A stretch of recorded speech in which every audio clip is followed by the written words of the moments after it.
This is VSiN, the sports betting network. The numbers told the story, they always do. It's one of those idiots who believe in analytics. This is a numbers game with Gil Alexander on VSiN. Good Friday morning to you. It is a numbers game at VSiN, the sports betting network, VSiN.com, Game Plus, iHeartRadio, YouTube TV, Sirius XM 158. Where does it end? Right there. Oh, right there it is. I think you got them all. Okay.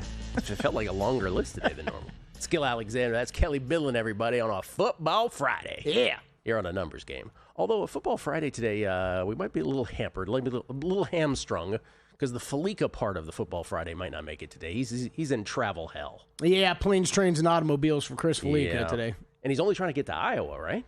Only trying to get to Iowa, you know? Only. It's not like he's going far. Just getting a car, for God's sakes, at this point. I believe there was a trip to an airport last night, and then a cab ride to another airport that flew out this morning, and Yeah, that's going to happen from time to time, because he's got his big noon kickoff duties. So we won't have him, we don't think, but we will have Dr. Bob talking college football with us with his plays of the week.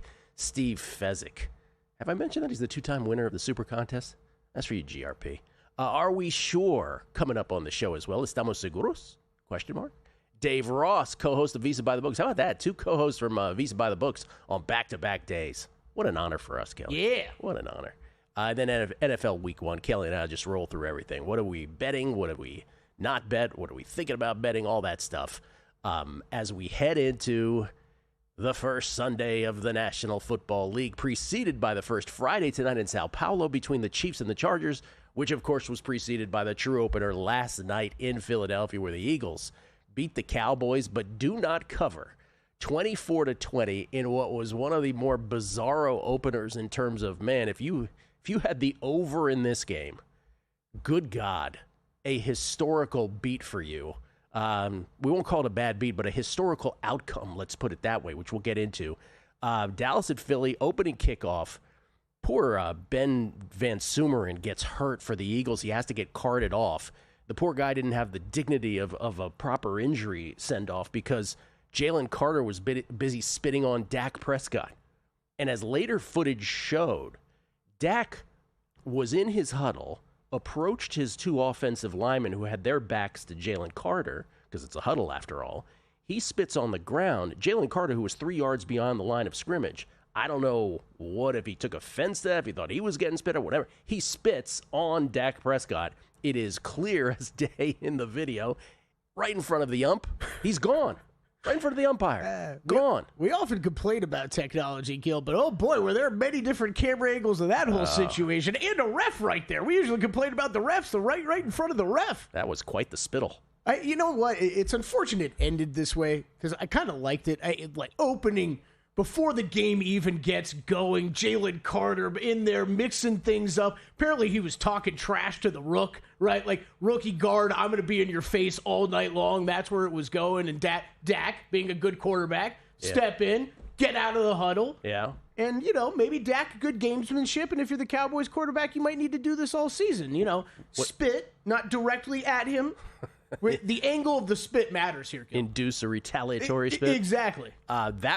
It's amazing, because at that moment you had to be thinking, if you were an Eagles backer, maybe if you had Eagles in Survivor, we'll find out how many did. You had to have the thought in your head, oh, are you kidding me? Is this really happening from the beginning? Because as Chris Collinsworth said, this changes everything. 80% of what they were going to talk about had to do with Jalen Carter. Might be an exaggeration, but you know what I mean. So the game starts. For those who missed it, 6 plays, 53 yards, and 311. Cowboys, first drive, Dak to CeeDee Lamb for 32 to the doorstep. Then Javonte in from 7-0 Cowboys, just 3 minutes and 11 seconds in. By the way, did you have this? Men of a certain age, I know, had this thought. I don't know if you did, Kelly, at your age. But Javonte goes in the end zone, and I'm like, they didn't retire Tony Dorsett's number? What? That's all. Okay, I did not all think I could about think that. about the whole time is, like, how did Tony Dorsett's number not get retired? How'd they give Javonte 33? Come on, Jerry. I was about to say you're better than that, Jerry, but then I stopped short. I'll have to look that up. I don't know how that stuff works with the Cowboys, because obviously 88's been passed along. Well, 88 they have a long tradition of, right? With Drew Pearson probably should have been, but then it was Irvin, and then it was Dez and CeeDee Lamb, and 88 is their thing. But good God, retired Dorsett's number. Anyway, Philadelphia gets the ball, 10 plays, 70 yards. That took 5:54. Hurts in from 4 on 3rd and goal, 7-7. 5:55 left in the first quarter. Dallas, it's like a track meet at this point. 9 plays, 88 yards, 5:59. Big 3rd and 2 conversion on their own 41. Dak to Lamb for 26. Then on 2nd and 24 from the Philly 47, a 34-yard PI, or a PI that gave him 34 yards anyway. Quinion Mitchell on Pickens. By the way, how the near ref somehow didn't call that, I have no idea. Eventually, Tony Dorsett in from 1 again, 14-7. Cowboys. Dallas Cowboys do not officially retire jersey numbers. Well, that is stupid. One of 5 teams in the NFL. Yeah, well, too good to do that. We'll have to start with Dave Ross. That's the first question for Dave Ross. The rest of the list is pretty comical, too. It's, okay, Ravens. That's an interesting one. But then it's Raiders, Falcons, Texans. Yeah, well, some of those teams don't have players to retire. Exactly. 14-7 Dallas, first seconds of the second quarter. Then Philly, 12 plays, 65 yards. 8-10, it took off the clock. Hurts in from 8, converted the previous 3rd and 5 with a 15-yard run. We're tied at 14, 6:46 left in the second quarter. Dallas, drive extended by a Nolan Smith Jr. taunting call. That results in an Aubrey 41-yard field goal, 17-14 Dallas with 2:34 left. Then Philly, 8 plays, 81 yards. Took a minute 43 off the clock, 3rd and 6, own 23. Hurts to Dotson. What's the Kanye lyric with Dotson? For 51 yards, former Skins first-round draft pick Jahan Dotson versus our guy Khair Elam on the 51-yard play. That was the big play. 5 plays later, Saquon in from 10, 21-17 Philly, 51 seconds left in the clock, first half. Dallas, they start at their 12. They probably don't have any intention of matriculating the ball down the field. Count that, that's the first matriculated of the year. Boom. But a PI, then a roughing the passer penalty on Nolan Smith Jr. So Dallas does decide, well, let's go play this. Dak to Pickens for 9 on 3rd and 5, own 46 with 20 seconds left. Then to Lamb for 10, Spike with 3, Aubrey 53-yard field goal, 21-20 Philly at the half. Perfectly executed, not even a 2-minute drive, but a less than a minute drive by Dallas there, as Philly gave them 2 penalties to get it in their heads to go to 21-20 Philly at the half. 7 possessions, Kelly, in 7 drives. Hurts should have gone out of bounds on that play, that drive before. That's right. He should not have gone out of bounds. He ran out of bounds. He should have slid. They had 3 timeouts. There's 50 seconds left on the clock. You're within the 10. Like, that was the perfect opportunity to milk that down, is basically to the 0. So this game is a stone cold over at this point. 41 points at the half. Was it stone cold? What do you prefer? Me and you are both in on the over live. Right? I got in the over live. Yeah. What did you prefer? Stone cold over or dead nut over? What do you like when people say? Dead nut over. Dead nut over? Yeah. Well, it's nothing like a dead nut over. Lamb, by the way, 4 for 86 in the first half. So Dallas was 4 of 5 on 3rd downs. Philly was 5 of 5 on 3rd downs in the first half. 393 combined yards. Only 4 times, Kelly, since 1990 have that many points, 41, been scored in the first half of a game that resulted in a game going under. Yeah, that sounds about right. We're about to witness the 5th, everybody. We're about to witness the 5th. Third quarter starts, Jake Elliott, 58-yard field goal. Jake Elliott's back. 24-20 Eagles. I like how they were questioning that on the broadcast. Yeah. Like, I don't know. We missed a bunch of these last year. I don't know if I'd be attempting this. You're not allowed to miss 58-yarders anymore. So 8 possessions, 8 scores. 24-20 Philly. I mean, this is soaring over, right? And then, ladies and gentlemen, the game completely shifted. Dallas, Miles Sanders, 49-yard run where he couldn't outrun Zach Bond to the end zone. I was talking to Danny before the show. I think it's a perfect reflection of where both of those players are at in their career. Could not get past the line. Zach Bond's awesome. He is, but it's like, come on, really, Miles Sanders? Got to be able to outrun him. Philly ends up with a 3rd and 22 at the 23. Then there's a flag in the end zone. Was that Jake Ferguson who got pummeled in the end zone? Yeah. Sorry. No, this is another one this morning where I'm like, I feel like I've heard way too much reaction about how Jake Ferguson should have caught this ball. Oh, stop I'm like, Reed Blankenship was coming in there to destroy him. Stop it. And then 1st and 10 at the 11. Here's where the game changes. Sanders hit by Jahad Campbell. He fumbles, recovered by Quinion Mitchell. By the way, shoestring tackle by Dak. Yes. Because that's another amazing part of how this game did not go over.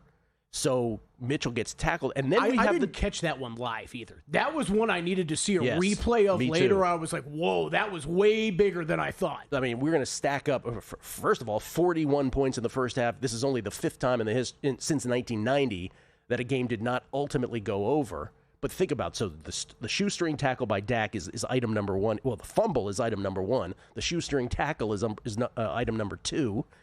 Then there's the lightning delay for an hour and 3 minutes, so we all got to go away and watch Anisimova against Osaka, which was fantastic. Hope everybody enjoyed it.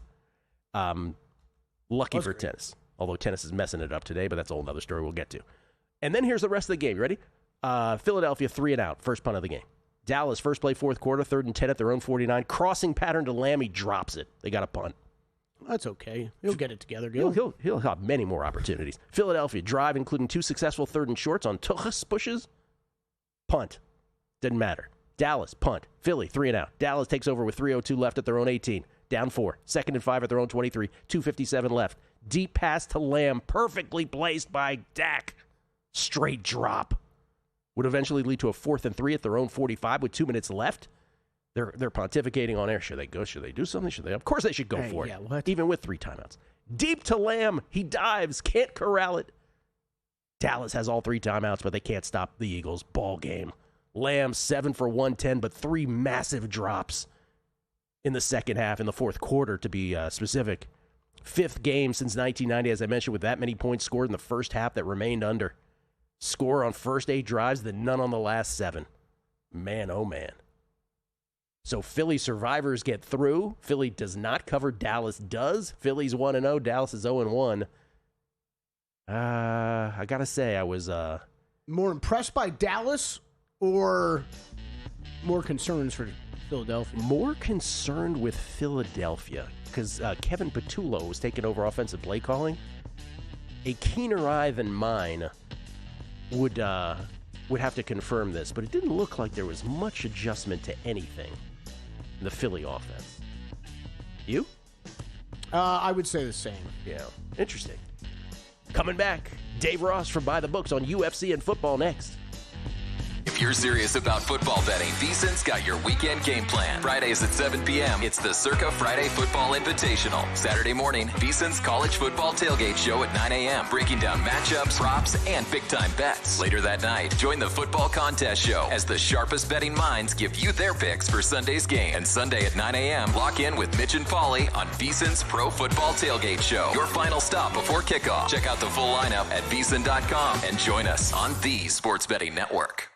So, Paulie, have you had a chance to read the VSiN Daily yet? Yeah, came in at 3 a.m. What's Bill doing up that late? Well, rumor has it, it starts off with a 12-hour meditation session. Then he just pours himself over film and live TV, really focusing and taking it all in. Bill's in with the biggest insiders, talking trade secrets, strategies, the whole nine, absorbing the info. And then and only then can the writing process begin.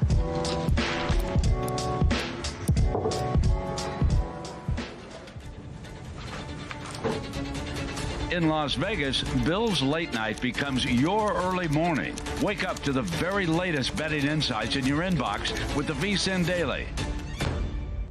Sign up for free at vsin.com/newsletter.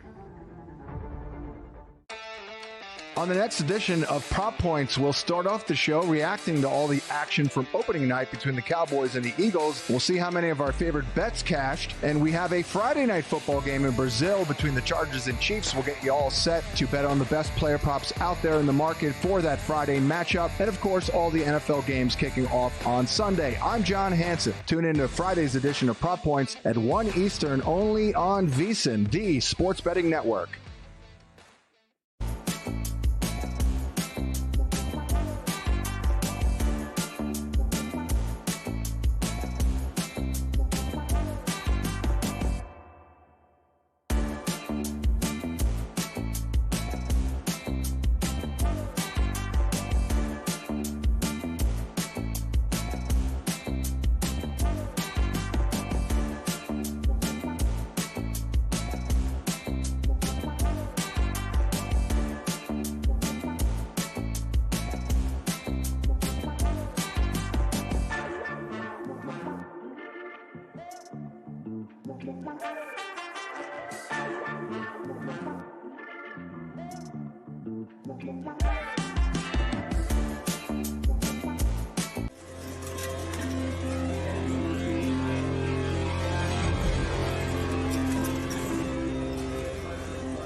Numbers Game on VSiN, the sports betting network. As the official horse racing partner of VSiN, First Bet is built for bettors who demand more.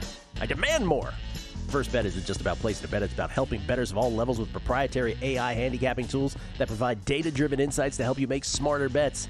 First Bet's in-app tools give you win, place, and show probabilities for each runner so you can quickly and easily identify good value plays and improve your ROI. Right now, you can take advantage of their limited-time $250 sign-up offer.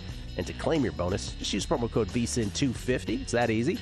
When you sign up in the First Bet app or at firstbet.com, that's promo code VSiN250. Skill Alexander. I'm doing that a lot lately. I'm ending the promos by going, too much Wishnev. We get tweets at Beating the Book. Jason Stark. Now I'm hearing this morning that Dave Ross and Jensen Lewis are on the Dirty Birds too. The list continues to grow. Be interesting to see where Stormy, JVT, and Humans land. Is everybody on the Falcons? Is that thing? We had 3 people on the Megapod on the Falcons too. It's feeling like a popular side this week. Yeah, it's never good. It's never good. This is from David Newell says, no Paul Carr today. I need those Premier League profits to lose on college football, he says. Well, there's no Premier League this weekend, so no Paul Carr. They respectfully get out of the way for American Big Brother NFL. That's right, American Big Brother. Todd Hoyer had a Dallas plus 7.5 and under 47.5 parlay. Good thing you can't crumple up and trash an app at halftime, which I definitely would have done if I'd had a ticket in my pocket. Do people actually take their ticket and rip them? You know that like central casting thing where you're like, I lost my bet. Yeah. Do people do that? Yeah. So when I first moved out here, I saw it with my own eyes so many times, Gil. Just take it and rip it out. Well, no, like I saw other people do it, right? And I'd be like, dude, it's the third quarter. What are you doing, right? Like I'd be like thinking that or like saying that. So then I became the guy with physical tickets that would just build up in my desk like forever. And like once every 6 months, I'd be like, this game's over.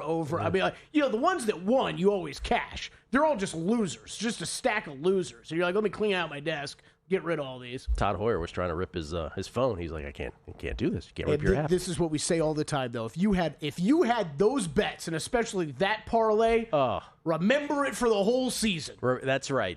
Remember it for the whole season. Well said. Because by week 4, you're going to have forgotten about this, and we're going to be, we're going to say, da-ha, da-ha. First Thursday night. Taste the soup. Jamie Leva, excellent call on the Dorsett jersey number. Talking spitting angles reminds me of the Keith Hernandez Seinfeld episode. Have a great day, gentlemen.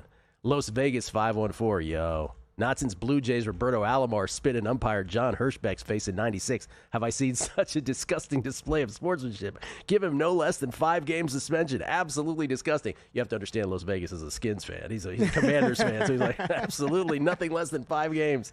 By the way, what are the great moments in spitting history? I should add Sean Taylor to that as well in the playoffs against the Bucs. Poke therapy. Ferguson should have caught the ball, Kelly, and then the hit should have caused him to drop it. He dropped the ball before he got hit. Hashtag dead nut, he says. Okay. Yeah, if you want to put it like that, that's fine. All I'm saying is that dude wasn't catching that ball regardless. Mariners Geek is with me. He says, who will be more creative, the Eagles or the Jets offense? What was that? Mr. Rothstein, what's Dave Ross having for breakfast today? Burger King 3-1, Cracker Barrel plus 550, Wendy's 6-1. I just responded that I'm personally hoping that he sends 6 more Twitter videos out of him making eggs. Is that what he was doing? He did that like last weekend. Thought it was an interesting thing to do. Jason McKinney, I grew up a Cowboys fan, but 20 plus years ago, he says, I couldn't put up with Jerry anymore. Cowboys don't retire numbers. Well, Jason, welcome to my life as a Daniel Snyder guy who had to endure a quarter century of it. Vegas Sparky, you think Dak will get reprimanded for the initial spit on the ground? No. He spits 1 million times a game. And then Jason Stark, I ripped up my Dak over 5.5 rushing yards ticket this morning, he said. I'm gonna be that guy that's gonna have a problem if Jalen Carter gets severely penalized for this more than just last night and Dak doesn't get anything. Really? Yeah, I am. Why? I don't care that you can come out post game and say, oh yeah, like I spit all the time, blah blah blah. I think that looked a little bit more intentional and that he was just smart enough to do it directly at the ground and at his feet. You think it was a preconceived... Yes, I do. I absolutely do. Preconceived spit. Yes. I will induce a spit back. I don't know that he was planning that, but I think he was thinking I can spit right at Jalen Carter's feet and not get in trouble. Jalen Carter was 3 yards away, man. He spit down at his feet. Oh, man. Nah, he's not going to get anything.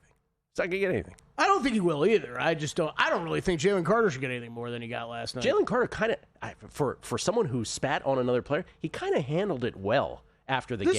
He was sort of like really calm about it. I was impressed. It was also the first thing I wondered about during the weather delay. I was like, Jalen Carter's got to have asked to have gone home like 3 times by now, right? Like what's that like? When you get kicked out of a game, like it's got to be like you're in detention after school, right? Like you're just hanging out in the locker room. You can't do anything.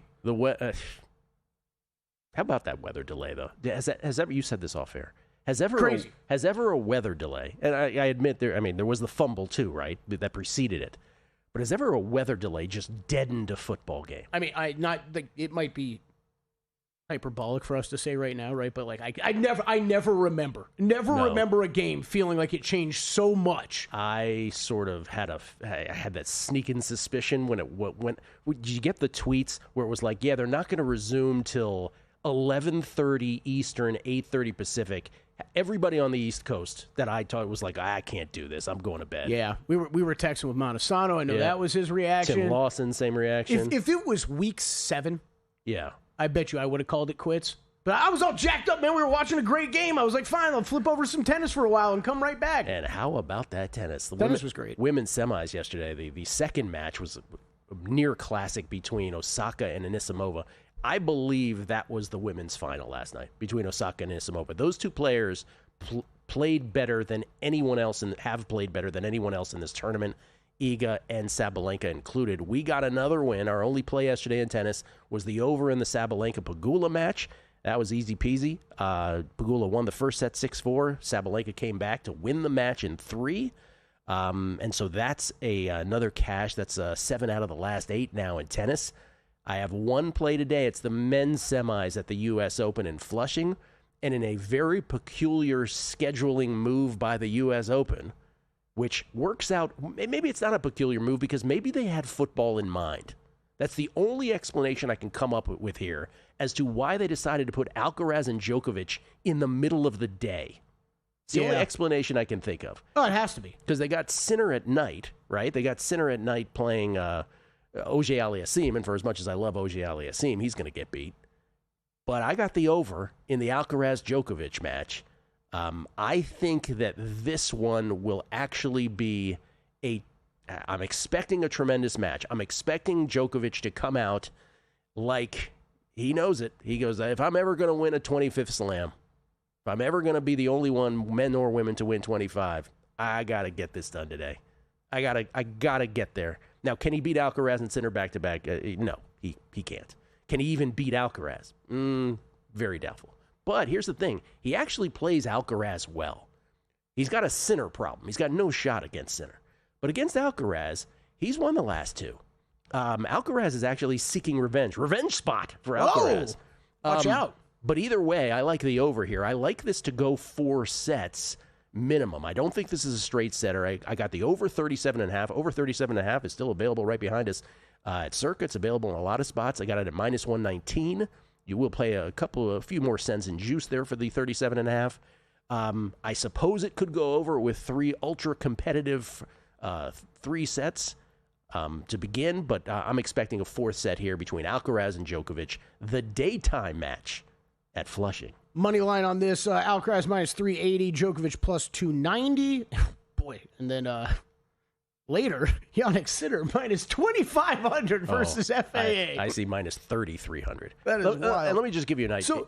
So on the podcast, on the Beating the Book podcast, with Zach and with Drew Dinsick, I brought up Auger-Aliassime yes, you did. 2 or 3 multiple times. Because I'm like, my numbers on Auger-Aliassime are great, and he gets all the way to the semis. Couldn't get either one of those guys to bite. Couldn't get either one of them to bite. But here's the deal. Let me just give you an idea. So what I do with data is I'm looking at serve percentages, I'm looking at return percentages, I'm looking at breakpoints, I'm doing a whole bunch of stuff with data, but essentially what it comes down to in my sort of numerical system, which was inspired by Dan Weston, my tennis guru for so many years ago, is that 100, right? When I do an aggregate of it, my 100 is average, is baseline. If you're below 100 in the aggregate that I'm compiling, you're worse than average. If you're above 100, then you are better than average. If you are 110, you are elite. I like where this is going. Okay? Just to give you an idea. let me just give you. So OJ Aliassime is 106, which is really good. Yeah, really, really good, really solid. And this is why I kept bringing him up on the Beating the Book podcast. Do you know what Sinner is? Sinner here is for the last. Give us a baseline player first. Who's like around 100. Who's an 100 fellow? I don't know, like Jensen Brooksby. Jensen Brooksby. Okay. Lorenzo Sonego. Okay. Well, I don't know why he popped in my head. A professional tennis player that is going to be at all these Grand Slams. Sinner is like at 116, 118. That's like peak Iga, right? Like, that's just ridiculous. Anyway. It's like when we run our golf models. They're like, Scheffler is the gap between him. It's insane. Djokovic, Alcaraz over your tennis play of the day. We'll come back. Dave Ross from By the Books, UFC, and the NFL. Next on a numbers game at VSiN, the Sports Betting Network.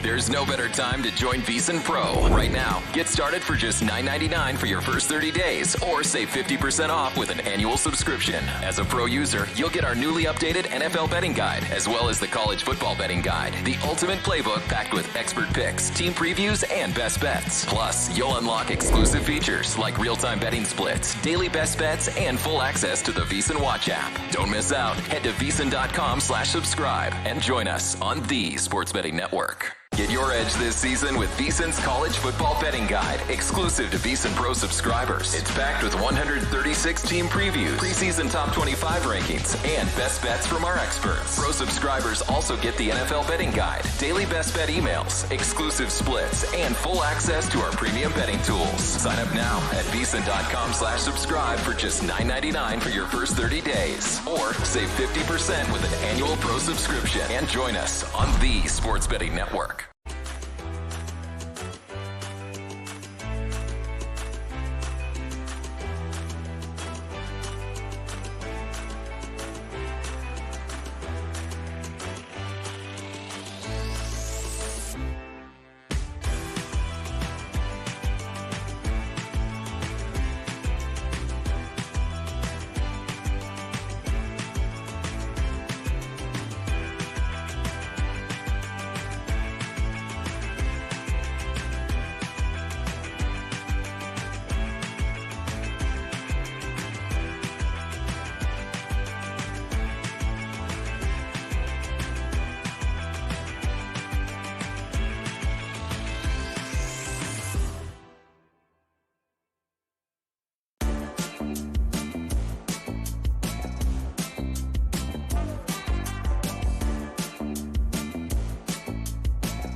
This is VSiN, the Sports Betting Network.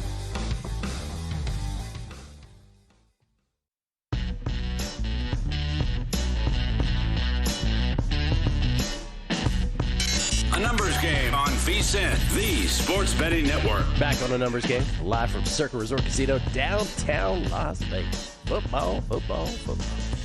We get tweets immediately. JD in Florida. Anisimova last night overcoming the issue she had to win against Osaka. Shows the hardcore improvement in her game. Should be a good women's final. Should be a really solid one. Anisimova, man, look, she got bageled by Iga in the Wimbledon final. For her to come right back and be in the U.S. Open final is phenomenal. She is an all-court player. She got deep into a French Open on clay once as well. So how old is she? Anisimova, I think, is 24. Okay.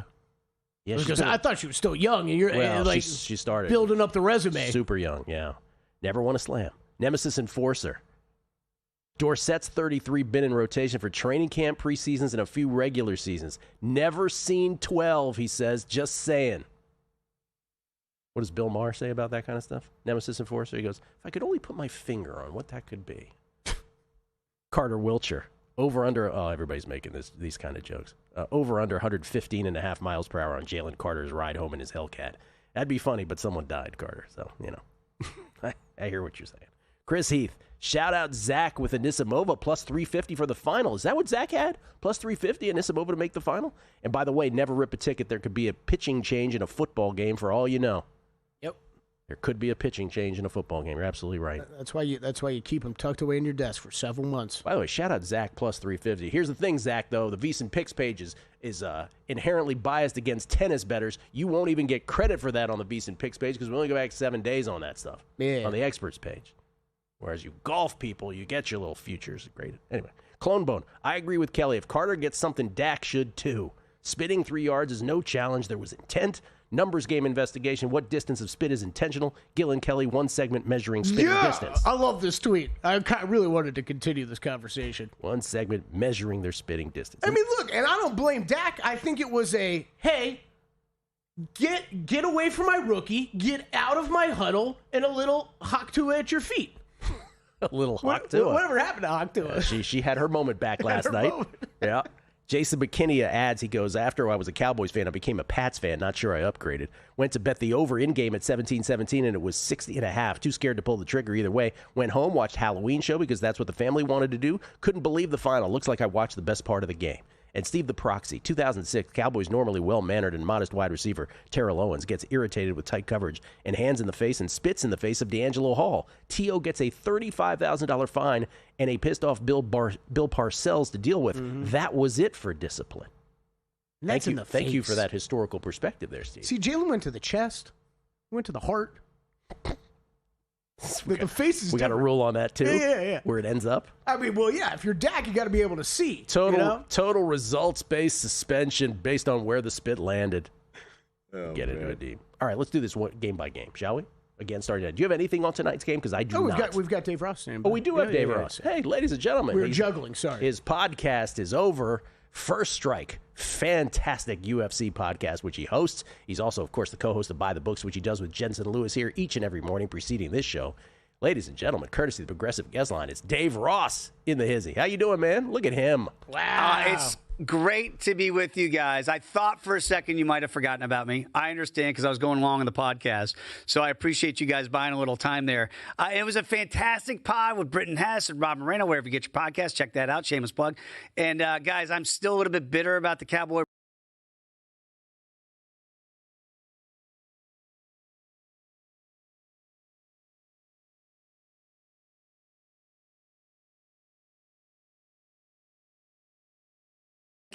and yet I'm still mad that they didn't win the game. Because, Gil, you know this. The better team did not win last night. Had every chance. Well, okay, let's review a couple things you said. One, Britton Hess and Rob Moreno. Did you say that? Rob Moreno, the new co-host. How about that? Okay. Star power. Let's not just, slide by that. Shout out to Rob Moreno and Britton Hess. All right, 2, did the better team win? I don't know. Could you and maybe should you have won? Yes, many times. Good God. What do you think about C.D. Lamb dropping all those passes? I didn't sleep well last night. Again, had the 8, had the Cowboys +5 first half, had the team total over 19.5, and I felt like a genius with 20 in the first half. Didn't know it was be like card sharks. Freeze right there at 20 and never get past that, but at least they got home at halftime. CD just doesn't drop that ball, Gil. You and Kelly know that. This is a guy that, if you had to have a conversation with him today, you go up to him and say, and he says, yes, I know. Like, you have to say something, but he had 3 drops, not 1, not 2, but 3 drops in the last 2 drives that absolutely killed the chances to win the game. I know Miles Sanders had the bad fumble, the play that preceded the hour stoppage there, but that's a game that I was texting Jensen and the boys. I said, we're going to go down and win this game right now. Once they got the 3rd stop in a row, I thought Eberflus made a lot of defensive changes. Sam, we got some pressure on the outside, which was amazing to see from the linebacking core. So I was really pleased with the adjustments in game that not only Schottenheimer made, but Eberflus made. And obviously, when Carter took himself out of the game, they started running up the middle in that first half with Javonte and getting those 2 scores. I was really pleased with everything but the final result. Covering the numbers, great, but if you're going to cash 8-1 to win the division, you're going to cash the over 7.5 and the 8.5. I mean, you guys know you had an opportunity to win the game, and the bottom line is they blew that opportunity. Yeah, you're right. And despite the fact that you did lose, and I understand why you're miffed about that, you do have to feel better than you did yesterday about this football team, right? I do, from the coaching side, because I thought that if the weakness was going to be, it would be the coaches, not the players. And the players let down the coaches last night. I can't believe how prepared Brian Schottenheimer was in game number 1. I think I've said this to you guys before, covered his dad, Marty, in D.C. with the Redskins, and I have an affinity for that family and a respect for that man. And I thought if you get 3/4 of dad in Kid, you're going to be okay. And Kid looked like a man last night. Looked like he had been there, done that. Right when Carter took himself out of the game, they readjusted the game plan. Again, Eberflus at halftime making some adjustments from the linebacking core to keep Hurts more contained, to lead to 3 straight punts by the Eagles. It's hard to do with that offense. Really impressive big picture. I just worry that you got almost an A+ out of the coaches and you still didn't win. That's what worries me a little bit going forward. We'll see what the Giants look like against the Commanders on Sunday. I can't believe that look-ahead line right now is still 3. I would play the Cowboys today at that number because I could see that going to 6 if the Giants get thwarted by your Commanders here on Sunday, Gil. And if that happens, then it's an unplayable number, and I'd get a little bit nervy about the Cowboys now being the expected team to take care of business in week number 2. I can tell you're very excited, Dave. I can tell, and I understand. By the way, you can name any person, Kelly, in sports. Dave covered them in Washington. Dave covered that person. That's right. I did. Just said any name. Just go. He's like, oh, yeah, I covered her. I covered their son or their cousin or whatever. He was there for a while. It's a man of the city. Dave, 18 years, boys. 18 years. A lot of Kanye this morning. So what is your favorite bet of all of them heading into, I guess, tonight's game and then obviously Sunday and Monday, week 1? I like the Bolts here, boys, tonight. And here's the weird thing. I really want to see what the field conditions look like. I know I'm beating a dead horse with this on VSiN by the books this morning, but I really do think you have to look at that from last year. And we saw how easy of an over game that was a year ago with Saquon against the Packers. And I think that field, as you guys know, when it's bad conditions, that helps itself to offense because the offense knows where they're going. Defense doesn't know where you're going to go. And if that field is as choppy as it's been, even go back to the Super Bowl with the Eagles and the Eagles and Chiefs from 3 years ago, and that field was terrible, and it led to an easy over as well. So to me, if the field conditions are bad, you'll be able to see that in pregame. I'd probably play that over 46.5. If it's good conditions, I think the game script should lend to an under, that it's going to be conservative. It's week 1. It's a divisional game. It does mean more, like it was with the Cowboys and Eagles last night. But if the footing's terrible, I can see Patrick Mahomes taking more shots, even without Rashee Rice, and getting Worthy involved down the stretch and down the field here and taking more shots than they've taken the last couple of years.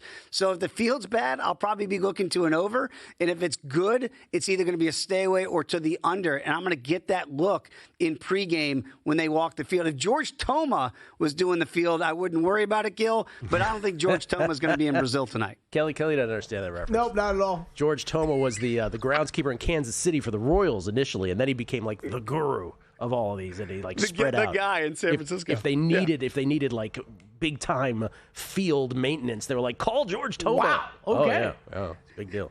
Last 60 seconds here, Dave. I feel remiss because you just did your First Strike podcast. Do you have any opinion on the main or the co-main, Nasruddin Imavov Imavov, against Caio Borralho. I knew I was going to mess that up. You nailed it. Thank you. And Maurizio so Ruffi against Benoit Saint-Denis. You nailed it. It's look, two Frenchmen here. Imavov is a Russian fighting in France now, calls that home. Benoit Saint-Denis is a Frenchman. And look, going up against the fighting nerds from Brazil. So this is really Brazil against France here in the co-main and the main. I will say this, and you got to listen to the podcast. I think Rob and Britain might be changing my mind because I like the Brazilians coming in big time with Borralho and Ruffi here. I haven't gotten to the window yet. I will be playing the under in the main event at plus money, about plus $1.50, under 4.5. Make Caio Borralho fight.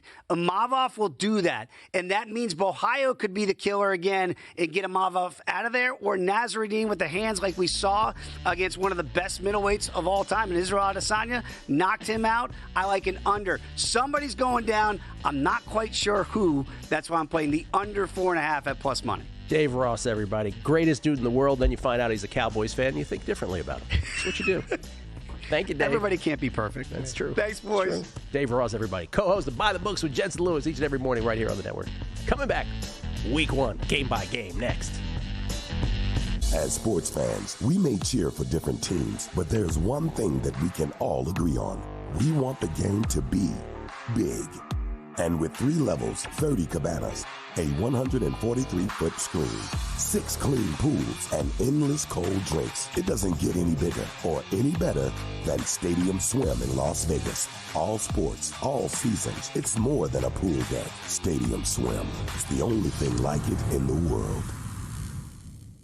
Join the guru, John Hansen, at the intersection of prop betting and fantasy sports on Prop Points, only on VSiN. And shout out to Elijah Moore as well. Oftentimes he's Elijah less.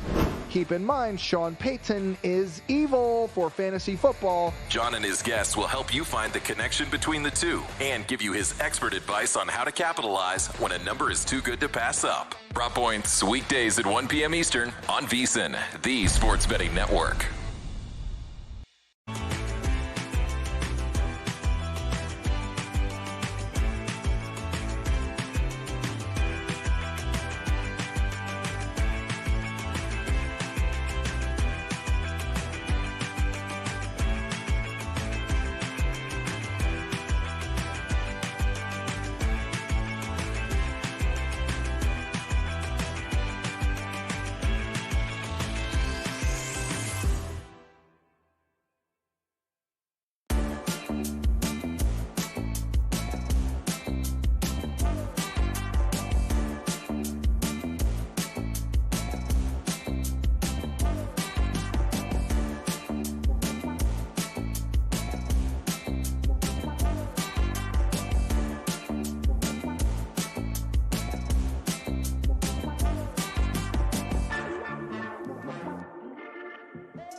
VSiN, the Sports Betting Network. In case you missed it, the NFL season is officially underway, and the edge goes to those with the best data. VSiN Pro delivers real-time DraftKings and Circa betting splits, so you can see where the public and sharps are putting their money.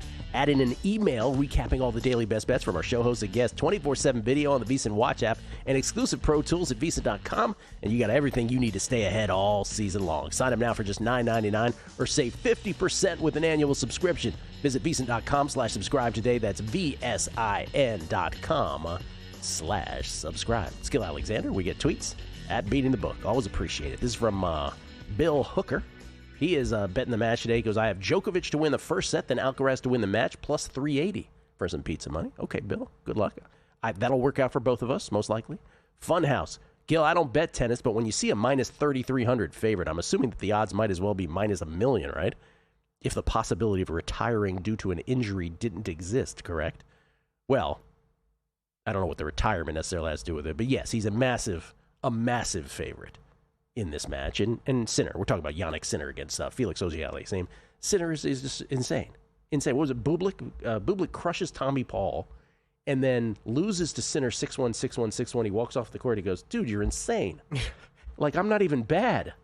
He's like, WTF. It is so. I mean, this is what we were talking about when we were talking about like Zverev earlier in the week, right? It's like, hey, congratulations, you've made it to the semifinals of the U.S. Open. You're a 16-1 underdog. Yeah, this was Djokovic too at 30. What is he? 37 or 38 now? 37, I think, still 38. Where he's just like, yeah. I mean, I think in his head he knows, right? Like this is the ceiling. Tony Farmer. I met Tony Farmer yesterday down here at Circa. Tony's Market Tips. Nice to meet you, Tony. He says there were 2 spitters on the grassy knoll.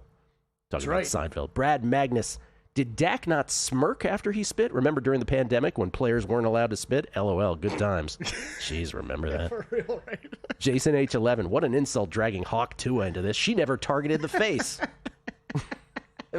Funhouse, clarifying the 33 on the Cowboys. Been warned by 8 different Cowboys post-door set. As you said, Dallas doesn't officially retire numbers, but you will not see another Cowboy wear number 8, Aikman, 12, Staubach, 22, Emmett, or 74, Bob Lilly. Won't be worn again.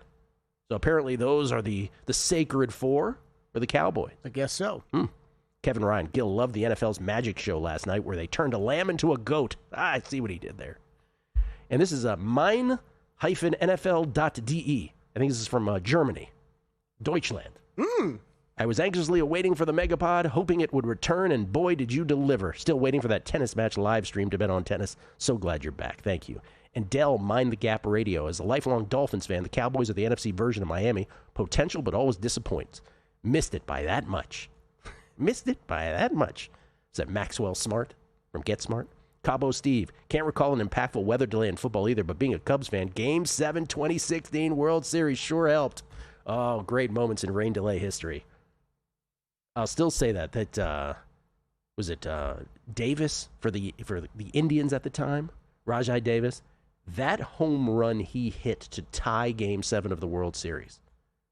Off Aroldis Chapman, I believe it was, right?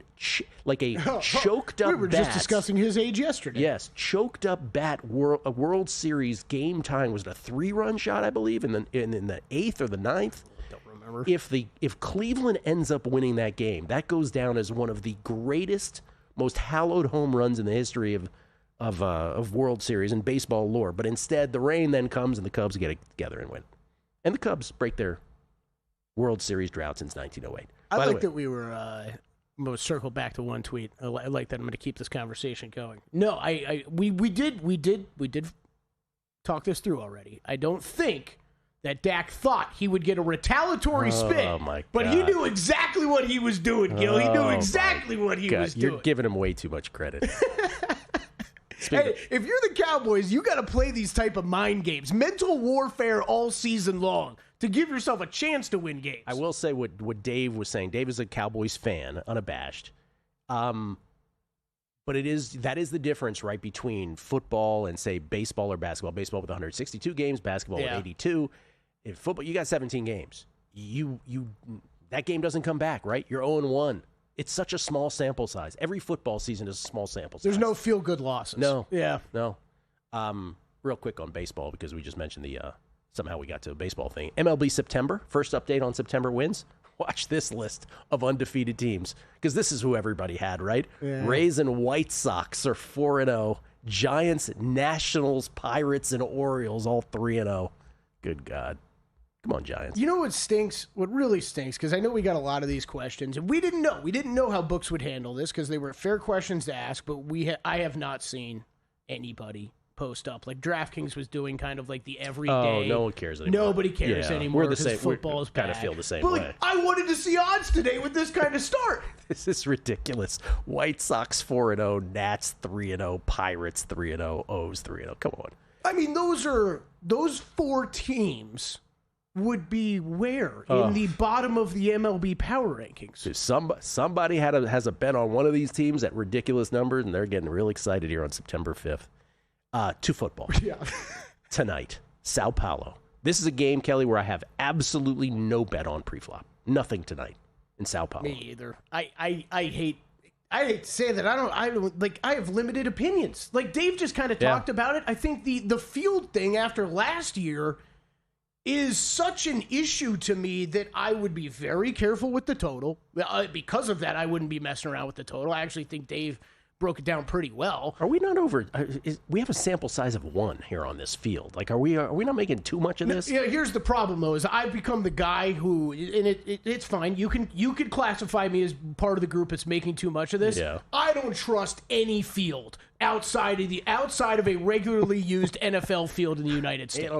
You don't trust no foreigners. I don't trust these soccer pitches, man. Yeah. I don't trust them. Pitches with a P. Just so gilded that. I was about to clarify. You know me well. I know you well. Like, I don't trust him, man. All you hear is all these players complain about it. Whether they get hurt or not, there's a complaint every single game, basically. So we see Jordan Love get hurt a year ago on this very field. They just played a soccer game on it Saturday. It's just enough there for me to I don't want to mess around with it, though. If someone gets hurt, I don't want the pardon me. I don't want the tweets where you're like, oh, we're making too much of this now. Because we wouldn't be. Well, at that point. it's I brought this up the other day. Talk about nightmare scenario for the NFL. Oh. You send Patrick Mahomes brutal down to this field. Don't even say it out loud, man. Guess you just did. Chiefs. Having said that, it would be lean Chiefs. Chiefs 3-point favorites. This is the one though. If it went to 3.5, you would lean Chargers. I pulled the pheasant. Right. Yeah, I pulled the pheasant. 2.5 is probably a bet for me on the Chiefs. Nothing at 3. If it was 3.5, it'd be lean Chargers. I know it's a standalone game, everybody. It's okay to not have an opinion on a standalone game. It really is. Let's go to Sunday. I'm interested though. You know what I'm more interested in tonight, Gil, is us just rapidly trying to find this game. Oh, that is why I'm going to the sportsbook tonight. I don't want to deal. Like I always like that those guys get caught off guard too, though.